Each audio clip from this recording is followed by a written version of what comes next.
basa ramakandituma panyika ndapedza ndava kuenda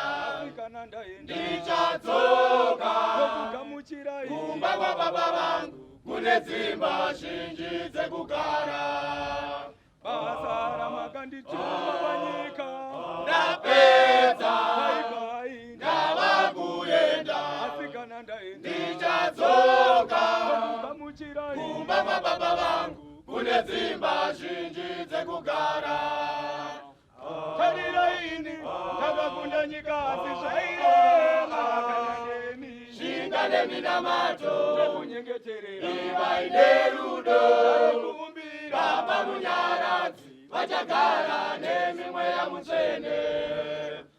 tarira ini ndakakunda nyika asi zvairema kana nemi shinga neminamato nekunyengeterera ivaine rudo kumbira baba munyaradzi vachagara nemimweya mutsvene avangakuve kuda kwenyu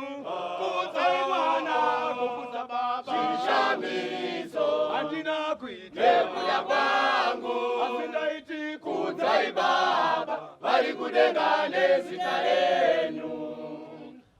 avangakuve kuda kwenyu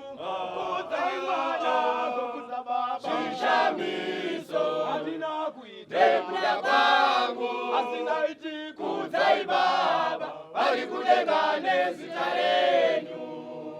mweya wangu une shungu kwazvo kusvika pakufa kwangu ndaunyengetere usasvika pakuenda mweya unoda hawo haina simba yakaneta nemuvengi wondibata tava pedyo mweya wangu une shungu kwazvo kusvika pakufa kwangu ndaunyengetere usasvika pakuenda mweya unoda hawo haina simba yakaneta nemuvengi wondibata tava pedyo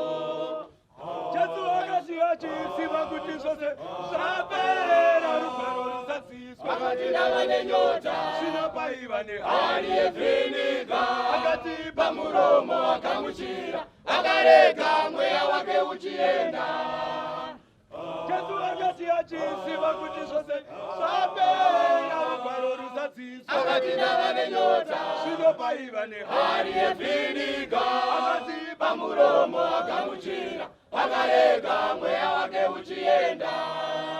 tikanyatso tarisisa zvakazarurwa zvaJohani pakashayika munhu akafanana naye kudenga nepanyika aigona kumira semuprista aikwanisa kutivira pazvivi zvedu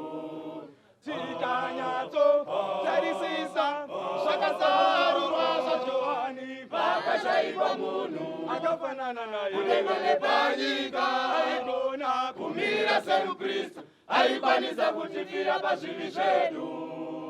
basa ramakandituma panyika ndapedza